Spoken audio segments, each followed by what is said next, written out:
Well, thank you for joining me today, Mark. It's definitely a pleasure to have you, becoming fast friends over the time. We're lucky to have you with over 20 years of being a international attorney, capitals market. Let's get into it. Let's tell me about your background, what you do over at Akerman. What is Akerman? Yeah, sure. So, well, thanks for having me, first of all, and it was great to meet you at the conference in September. It's always great to meet like-minded individuals. I think you and I hit it off and really have a lot in common, despite not being in the same industry, right? Obviously, you're very tech-focused, and I'm a capital markets lawyer, but I do work with tech companies, and obviously our connection is through Hardcore, which is the parent company of Sigma Ways, and I was very fortunate to present at an IPO conference in Tokyo back in July with Hardcore and with Sumitaka, and it was a really great experience. But yeah, I've been doing this 20 years, believe it or not. It's funny every time I tell people that it's like I feel like I'm still one of the young lawyers in the room, right? But I'm really not. And being in a room where I'm sort of like the graybeard now is interesting to me. But I came at this from kind of a different angle. Growing up, I'm a first generation immigrant. Nobody in my family was in law or was a lawyer. In fact, coming here from China, in my generation, really we were taught the only two routes you could go were engineering or medicine, right? So I was pigeonholed, early at an early age. My parents to be pre-med, and the rub of that was I really didn't like it at all, right? I didn't like science. I was always a humanities person. I loved history, loved English, and going through school. I mean, I was fascinated by business. I remember in junior high, I was like a winner of this like stock market competition. Where back then, you had to look up the stock prices on the Wall Street Journal. You made a little list of stocks and you tracked the performance, and I ended up winning that contest, and really got me this love of like business and Wall Street and this fascination with that. And so, when I was in college, still pre-med, really didn't like my classes and ended up, dropping out of that, switching into business school, getting a business degree, but really didn't know I wanted to do law until, after I graduated, I went to New York City and worked for a very large law firm there as probably the lowest person on the totem pole, like an assistant. And, but I got to see firsthand what, capital markets lawyers do and counseling companies, helping companies go public. All of that was exciting, right? And being a 22-year-old living in New York City was also really exciting. So from there, I got hired on at Akerman, in the Miami office, and it was just a great experience there, doing a lot of very early stage SPAC work, public company work. Learned the ins and outs of registered offerings, IPOs, but I've always had that itch to go overseas, kind of leverage my Mandarin ability, my roots, and just always wanted to live in China or in Hong Kong. And so 6 years into my career, I come in Miami. I got a call, and this is when that there was a huge boom in the Hong Kong stock market. It was the height of the market there, and they were really looking for Mandarin speaking attorneys like me. And I jumped at the opportunity. I went out there, and it was just an incredible experience working, in Hong Kong, traveling all throughout Asia. Actually met my wife out there, who's, ironically, she's from Syracuse, New York. But really, we really, we really enjoyed it. And then we decided to come back to the States, and Southern California became this very logical place for me. In order to kind of in this next phase of my career, building my business, and having these Asia ties, and really wanting to work with Asian companies or Asian-owned companies, companies that have some kind of nexus to Asia. It made sense, and being here in Southern California has been great. And we've been here 8 years now, and it's been a really great experience, and the opportunity to work with companies to do what I did in Japan with Hardcore, right? and to really work with all kinds of founders and entrepreneurs, fairly early stage up to the point of an IPO, and then counsel them as a public company afterwards. That's been a dream scenario for me. That's amazing to see where your path has went. I think my dog's barking. Sorry about that. It's amazing to see that where you came from and your heritage, where your first was pre-med, and then to change that and go into a lawyer, it just shows the smarts.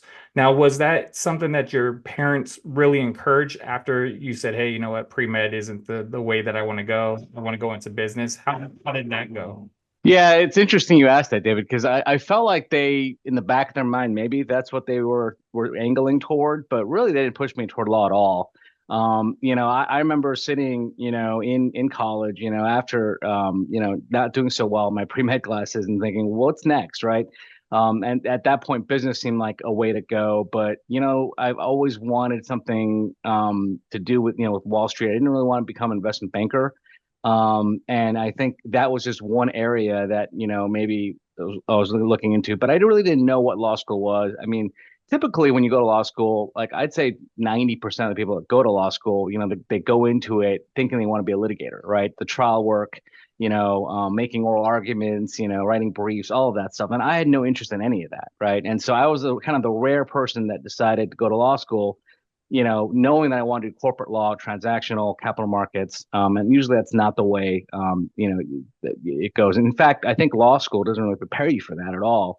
It really gears you toward, the former, like writing briefs and arguing cases and all of that stuff. But I think, I think that at the end of the day, they wanted something for me that was, going to be a viable career option. They at that point, had known some lawyers that were also Asian American, that had grown up in the U.S. and had succeeded in this field, right? And so they're like, okay, this is possible. You don't have to just be, an engineer or someone in the medical profession to have success in America, right? And so I think when I told them this is what I'm thinking of doing, they didn't push aggressively hard on that, but they were like, yeah, go find out what that really is. And that's why I took those 2 years in New York to really figure out, okay, is this something I really want to do? And interestingly enough, out of the, I think in the class of legal assistants we had in New York at the firm I mentioned, I mean, there was, maybe 40 of us. And I think at the end of the 2 years, it was a 2 year program. I think maybe 10 of us wanted to go to law school. Like everyone else was like, okay, this is not for me. I don't want to work 100-hour weeks, So yeah. Now, during that path, like, what is one of the things that you sit back and you're like, oh wow, school did not prepare me for this? Or as your 20 years have gone on, what's one thing that you would say that you didn't expect, or you sort of thought that it would be like this, but it's completely different? Is there something that it has changed over those 20 years? I mean, yeah, I think a lot's changed in 20 years. I feel like in the beginning, when I first started out in 2005, there really wasn't, I mean, certainly you couldn't work from home, right? And so you had to be at the office and you had to learn, at the feet of the senior lawyers that you're working with, at the partners that you're working with. And so I got used to that, right? And I was like, look, I'm young, single, I have no life outside of this. I really want to perfect my craft, get my skill sets, acquire my skills. And really that was just trial by fire, right? I really didn't know. I mean, law school did not prepare me for what life was like as a first year capital markets lawyer, because it's a lot of things thrown at you. You have this interplay between, representing the company, and then the investment bank comes in, and then you have the auditors, accounting team, there's all these players, and you have to know who's who and who does what. And, there's all this kind of politics you have to navigate around as well. And so that was just learning on the fly, right? Kind of going off the deep end and really learning that. I had a really good mentor, but still, he put me in a position of saying, look, the only way you're going to learn this is by doing it. You're going to make mistakes along the way. That's okay. But it's your job to, when I go home at 5 o'clock to go eat dinner with my family, you're here until midnight or 1 in the morning, making sure the documents are perfect, doing all the research, getting ready for the next day. And so I took that to heart, and I really decided, look, this is, in order to get to his level, I needed to really learn, right? And I needed to, I'm at the most bottom level, and so I think, one of the things I think about mentorship is that, I think it's really important to have both a mentor and a mentee, right? And so the associates that I work with now, I'm trying to instill some of those same values, but it's a little bit different game now, right? Because they don't have to be at the office all day. We're working remote. We have a model where we allow that, and it's more geared toward, you can have more of a work-life balance. You don't have to put in you know 30, 40, 50 hours straight at the office and sleep under your desk, right?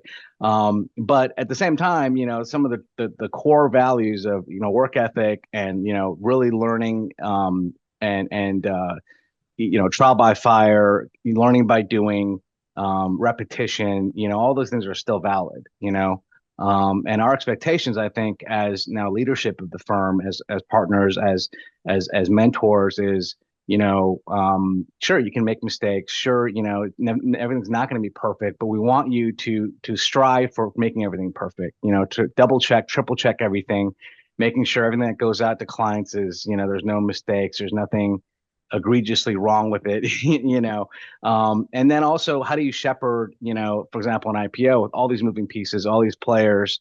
It takes a while to have the confidence to speak to somebody who's maybe a managing director, managing partner at an investment bank who's maybe 20 years your senior, and saying, look, this is how we're going to do it. I'm going to need you to do this, or it's navigating all that and having the confidence to do it. And the only way to do it is, to do it, right, is, you learn by doing.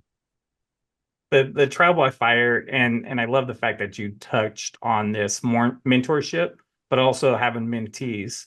Now, was that something that was instilled in you through college, or is that just going actually the trial by fire that you talked about and having a mentor, and that's where you say, hey, you know what, like, this is something that I could give back to the next generation? Yeah, I mean, my mentor, Brad Hauser, he's a former, he worked at the SEC. He went to my law school. He was at the foundation of my law school.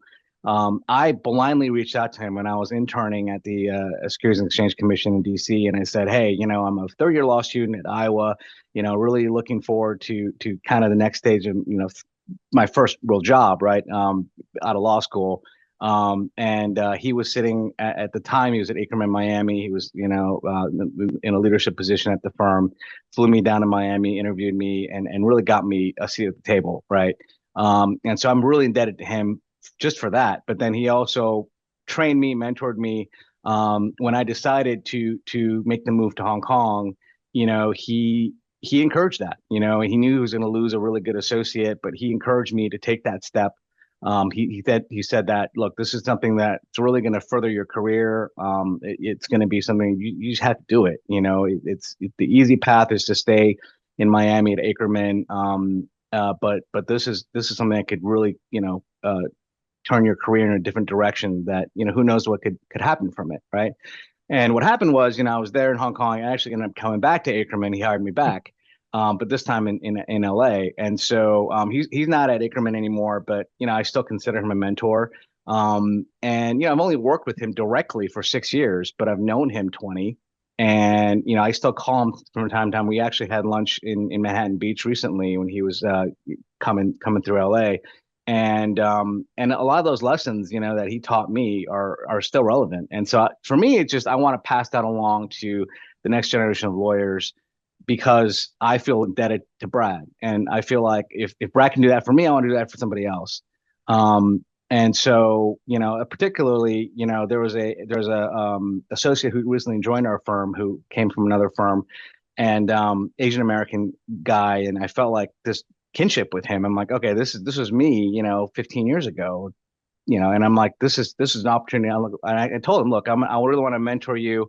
You call me with any questions you may have on anything. And I just want to help you along and help you kind of make the right decisions, and whatever your career ambitions are. And with my job and my profession, I mean, you can kind of go a number of different ways, right? A lot of people decide they want to become a law firm partner, or they want to have their own clients. Other people want to go in-house. Other people want to leave the law and go in an entirely different direction. And all those things are possible. So really, it depends on kind of what that person wants to do, what the unique fit would be, and I'm trying to instill kind of just general values and general lessons. I think that'd be applicable to all those situations. Now with that, now that you're having a mentee, what is one thing that if I was to start out in my law degree, and I know there's a lot of challenges being international law, what would be a way to get a mentor or a mentee, since it is that important for you, and to see how your growth was? What is a way that you would suggest someone who is listening? So I think like, a lot of law firms have these mentorship programs that they designate a mentor for you. But really, I think that, it's up to the person, the mentee, to kind of take the initiative. You see someone that you think that you admire, that maybe has maybe a similar career path or trajectory that you can follow, reach out to that person, right? And say, hey, look, I'm so-and-so in this office. Maybe my practice group is completely different. Maybe I do some completely different area of law than you do, but still, I want to get to know you. I'm wondering whether you have, 30 minutes of your time for a Zoom call or a cup of coffee. I think that's valuable, right? And that's something most lawyers wouldn't turn that down, right? Another thing is through alumni networks. I have a lot of. I'm pretty active in my law school, University of Iowa. I get a lot of incoming law students or first year law students who reach out to me just cold. Say, hey, I heard about you from so and so, or I looked on the website and I looked on LinkedIn and I see that you've done all these things, overseas, and you've had a really interesting career. Like, what can I do? Can you give me half an hour, to kind of just talk to you about that? I'm like, yeah, sure, of course. And that's another thing is, I'm trying to be as giving of my time as I can. It's not easy, as you know, right? I mean, having a career and having two young kids, and it's just every minute has to be allocated or assigned. Otherwise things just don't get done. But I think that's an important part of it, is giving back that time. And really, if anyone wants to call and wants, just an overview of kind of my career and what I've been able to do, and I'm happy to give that time. It's good to hear, especially you're still so young, but you have 20 years experience in it. What are some of the failures that you have, and what are some of the outcomes that you've learned from those failures, both in professional world, but also in your personal life? Yeah, I mean, so during COVID, in addition to having kind of a thriving legal practice, because at the time, who knew, right? 2021 is going to be the biggest year for IPOs, in recent history. I actually was part of three different, startup organizations, not as an advisor, but just as a personal startup. And unfortunately, all three of them, failed, right? And for different reasons. I mean, part of it was it wasn't a great fit, for one of them. There's a lot of reasons, but what that taught me was, I mean, it was there's definitely a layer of humility there, but I think also as an advisor, your role as an advisor to a startup is very different than actually being, a founder, right? And being an entrepreneur. Like I'm fortunate enough to be able to counsel all kinds of entrepreneurs and founders through different industries and sectors, but to actually be the one to making those decisions, to have to execute on a vision, it's amazing, right? And it takes so much work and it's so difficult, and that's why, you see these tech unicorns everywhere. I mean, you have to just take your hat off and like, wow, it's amazing, right?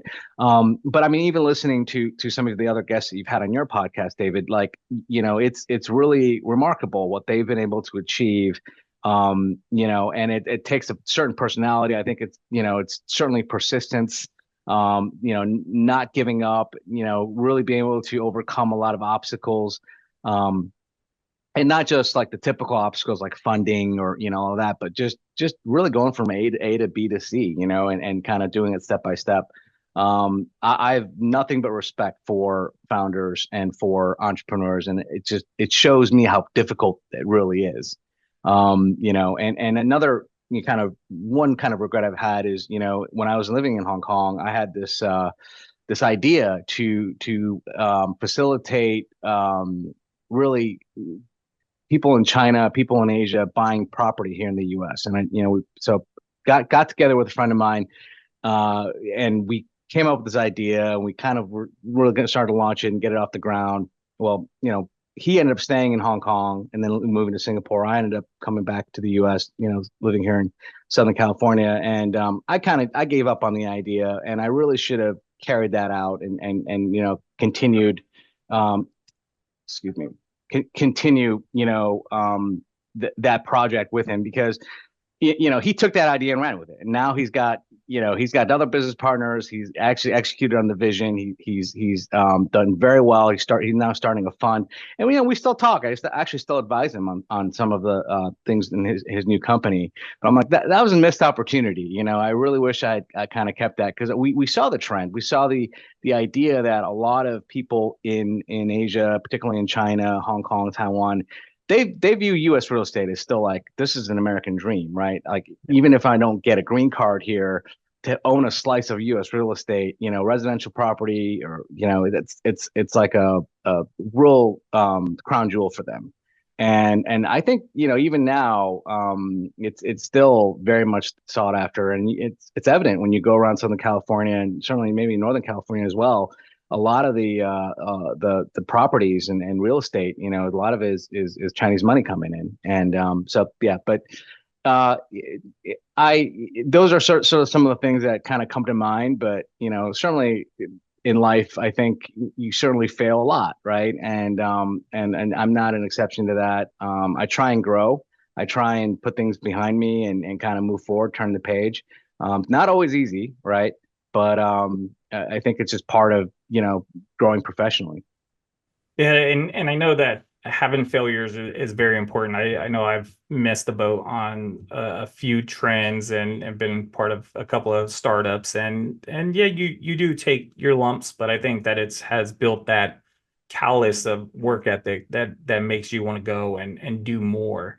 If we get back to what you're actually doing now as a lawyer, what's one of the things that you probably have not foreseen over the last like 3 to 5 years, and knowing that business is ever evolving, what do you foresee the impact that the AI is going to have on your business? That's a good question. So I think that first of all, I am no expert in AI. It's interesting. My wife she's a product manager for a sizable ed tech firm, and so she actually encounters AI, uses AI. I think AI for legal or for lawyers is this kind of dark cloud, right? I think people are very wary of it, and they think of it as a kind of an existential threat to lawyers and to law school, and but it's really not. And you think about it, what's good about AI is that it can do things that it's a tool to help lawyers, right? Um, Give an example for litigators. I mean, certainly it can help with research. It can help writing, briefs. And for what we do as capital markets lawyers, first draft of a prospectus or sections of a prospectus. There's no reason AI can't do that, right? I mean, it has all the information out there in the SEC filings it can pull from. And if it's smart enough, it can certainly create a workable first draft. But I think, you're still going to need lawyers, right? You're still going to need someone to pick up the phone at 5 p.m. when a client is in crisis and needs advice on something. I get calls like that all the time. So you have there's a personal touch element to what we do, and that's one thing I think kind of in my career I've noticed is that this business, really all business, but particularly I think capital markets and being a corporate lawyer, it's all about relationships, right? And I think you do a good job with the people that trust you, that engage you for their work, that they feel like they can call you anytime with any problem. You're not going to overcharge them, overbill them.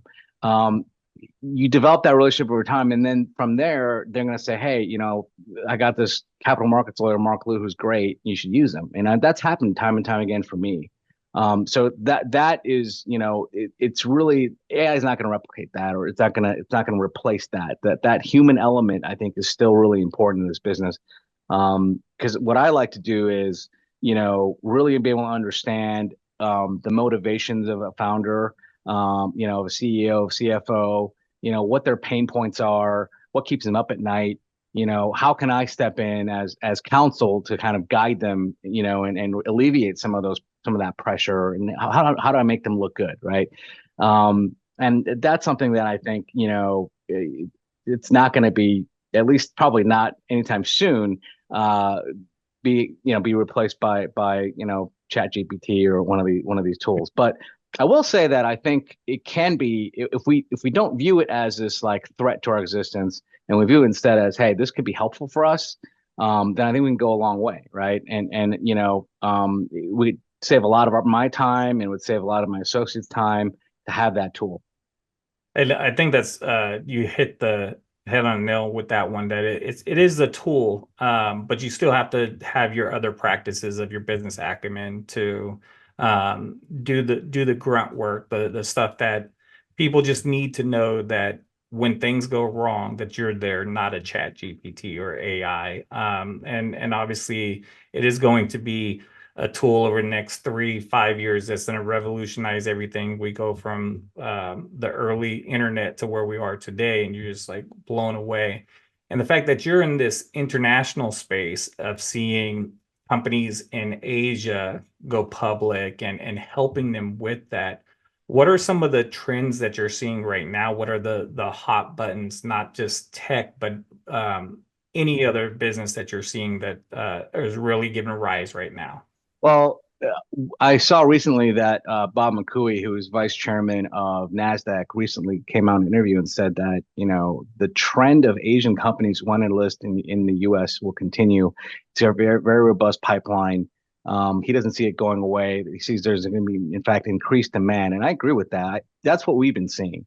Certainly with, the work that I've been doing with Hardcore, but also just, with North Asia, which Japan, Korea, but certainly Southeast Asia, Singapore. We're doing 2 IPOs now for Singaporean companies.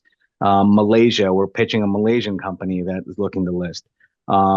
There's other emerging markets like Indonesia, Vietnam, all very interesting, all, looking this direction for their kind of, capital needs, but also they view NASDAQ and NYSE as sort of the end all be all for going public.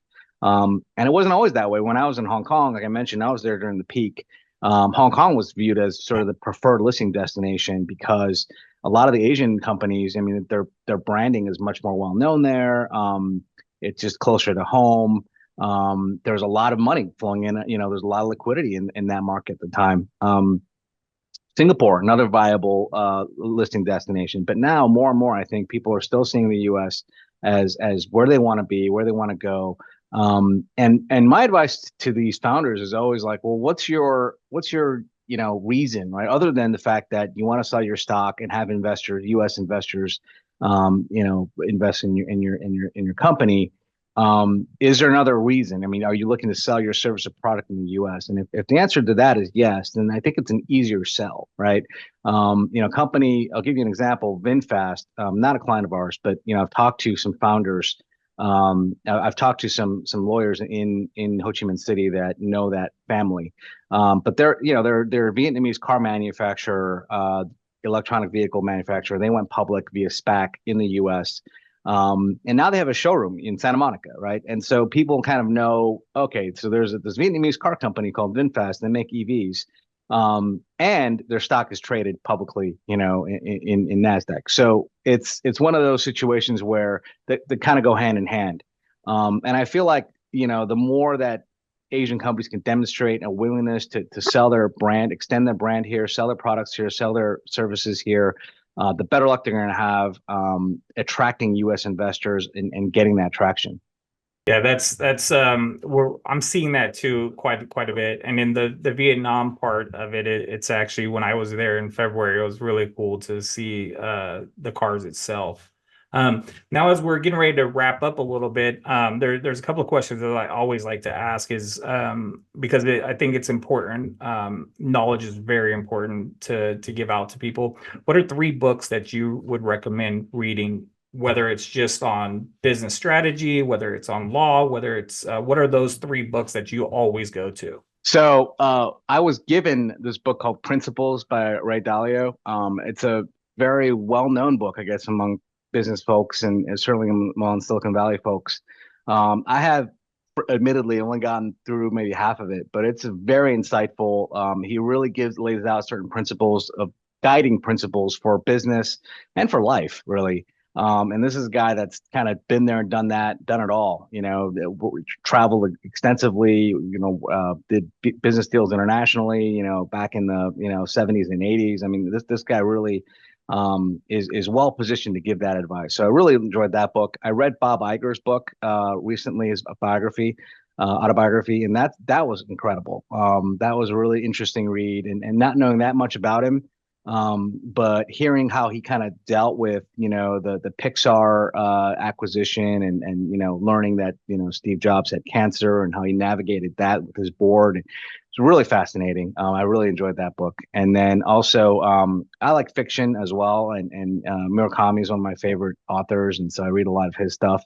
I don't have, unfortunately, as much time these days to read fiction, unless I'm traveling or something. But yeah, I mean, those are kind of three that come to mind. Those are actually, I've read two of those, so very good books, and a lot of knowledge that can be learned from that. As we get ready to wrap up, the most important question is, first off, thank you for joining today on All Things Business and Technology. What is one question that you wished I asked? Can you give an explanation on why? So one question I think is, if we weren't living here in Southern California, like where would we live, right? And that's the question that I think my wife and I bandy about a lot, because we miss being expats. When we lived in Hong Kong, and granted, this was we were much younger, no kids, it was easier, everything was easier. but I think that being able to at the spur of the moment travel anywhere in Southeast Asia, I mean, that was incredible. But we thought about kind of places that we would maybe want to be expats again, right? And I think Singapore comes to mind for me only because strategically and business wise, it makes a lot of sense for me. It's a very it's just a great place to live, very easy place to live, incredible food, really warm people, very multicultural. So that comes top of mind. But really, like a lot of the emerging economies in Asia, like I think it'd be really cool to live in Vietnam. Or India or Myanmar, Cambodia. I think, for a short time, I mean, those are all be really interesting place to live, get that cultural immersion. So I'm going to ask you, David, if same question for you, what would you pick? Yeah, well, I think my wife and I, with what we do, we're dinks, dual income, no kids. So we love travel. Where we think we're going to lay our head when we decide to retire is probably Greece. Oh, wow. So I think that's going to be another conversation that we have, and I'll give you the main reasons. But I've been to Vietnam, thoroughly enjoyed it. My wife has to go see it. I tell everybody, like, it blew me away. You see some of the history that we have with Vietnam, and you only have one picture as American until you start going over there and seeing the beauty of that country. So I am right there with you, Mark. Greece, you can't go wrong. I mean, we had our honeymoon in Santorini actually, and so it was just mind-blowingly beautiful there. So that's a great retirement destination for sure. Definitely. Well, Mark, thank you for your time today, joining me on All Things Business and Technology, and we'll be in talk pretty soon. All right. Thank you, David. Much appreciated. Cheers. Take care. Thank you for tuning in today. I hope you found this helpful, and I hope you'll tune in next time. For more information on how we can help your business, check out our website at sigmaways.com. I'd love to hear your feedback. Please send me a message with any topic or questions you want me to cover. Also, if you're in the world of business and technology, I would love to have you as a guest. Please hit the like and subscribe button below and stay up to date on the next video. Once again, I'm David, and this is All Things Business and Technology. Cheers.